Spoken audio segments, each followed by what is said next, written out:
नमस्कार, मेघाज रेसिपी मराठीमध्ये तुमचे स्वागत आहे। आज मी बनवणार आहे मस्त झणझणीत असा चना मसाला।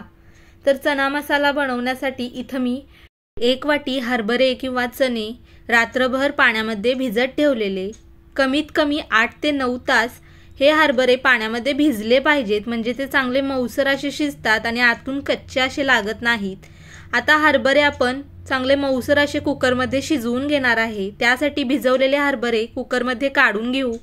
यामध्ये 1 ग्लास पाणी आणि चवीनुसार मीठ थोडं घालू आणि कुकरचं झाकण लावून मीडियम गॅसवरती कुकरच्या 4 ते 5 शिट्ट्या करून घेऊ, म्हणजे हरभरे चांगले मऊसर असे शिजतात। हरभरा शिजायला थोडा जास्त वेळ लागतो, त्यामुळे 4 ते 5 शिट्ट्या करून घ्यायच्या। तर 4-5 शिट्ट्या झाल्यानंतर कुकर मी पूर्ण थंड करून घेतलेला आहे आणि तुम्ही बघू शकताय चणे किंवा हरभरे चांगले मऊसर असे शिजलेले आहेत।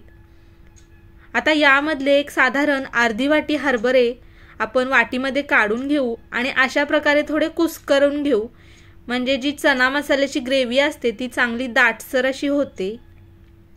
त्याचबरोबर चना मसाल्यासाठी आपण वाटण तयार करणार आहोत। त्यासाठी इथं मी पाव वाटी किसलेलं सुकं खोबरं घेतलेलं आहे, 1 मोठ्या आकाराचा कांदा घेतलेला आहे चिरून, टोमॅटो घेतलेला आहे मीडियम आकाराचा चिरून, 7 ते 8 लसूण पाकळ्या, अर्धा इंच आल्याचे तुकडे आणि कोथिंबीर घेतलेले आहे। हे सर्व साहित्य मिक्सरच्या भांड्यामध्ये काढून याचं चांगलं बारीक असं वाटण तयार करून घेऊ। तर वाटण तयार झालेलं आहे। आता आपण चना मसाला फोडणीला घालू। त्यासाठी कढईमध्ये 1 पळी तेल घेऊ। तेलाचं प्रमाण आवडीनुसार कमी जास्त करू शकता। तेल गरम झाल्यानंतर अर्धा चमचा जिरं, तमालपत्रीचं पान, दालचिनीचा तुकडा घालू। हे थोडंसं तेलामध्ये परतून घेऊ। आता यामध्ये तयार केलेलं वाटण घालू आणि वाटण 4 ते 5 मिनिटासाठी तेलामध्ये परतून घ्यायचं आहे। यामध्ये आपण कच्चा टोमॅटो आणि कच्चा कांदा घातलेला आहे, त्यामुळे वाटण तेलामध्ये चांगलं परतून घ्यायचं, म्हणजे कांदा टोमॅटोचा कच्चा वास ग्रेव्हीला लागत नाही। तर साधारण 4 ते 5 मिनिटं बघू शकताय कडेने तेल सुटेपर्यंत हे वाटण मी परतून घेतलेलं आहे। आता यामध्ये थोडीशी हळद, 2 ते 2.5 चमचे मी कांदा लसूण मसाला घातलेला आहे। तुमच्याकडे जर नसेल तर कोणतंही घरचं लाल तिखट वापरू शकता। 1 चमचा गरम मसाला, 1 चमचा धना पावडर घातलेले आहे। आता लाल तिखट आणि मसाले आपण वाटणासोबत चांगले परतून घेऊ। मसाले परतून झाल्यानंतर यामध्ये मी थोडंसं पाणी घातलेलं आहे।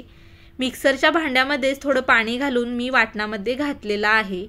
आता हा मसाला आपण चांगला तेल सुटेपर्यंत परतून घेऊ। पाणी घातल्यामुळे लाल तिखट सुद्धा करपत नाही, त्यामुळं मसाला सुद्धा चांगला भाजला जातो। तर बघू शकताय चना मसाल्यासाठी मसाला चांगला परतला गेलेला आहे।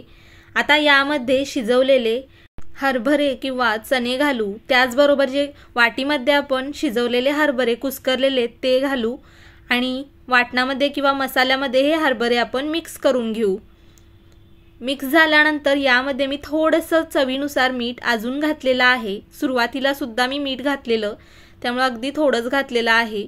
चपाती आणि भातासोबत खायला मी हा चना मसाला थोडा सरसरीत असा बनवणार आहे। तुम्हाला जसा आवडतो त्यानुसार पाण्याचं प्रमाण तुम्ही कमी जास्त करू शकता। आता गॅस मीडियम करून यावरती एक 7 ते 8 मिनिटासाठी झाकण ठेवू आणि मसाल्यामध्ये हे शिजवलेले चणे चांगले शिजवून घेऊ।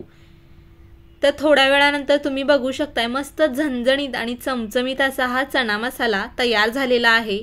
सुरुवातीला हरभरे आपण चांगले शिजवून घेतल्यामुळे जास्त वेळ लागत नाही।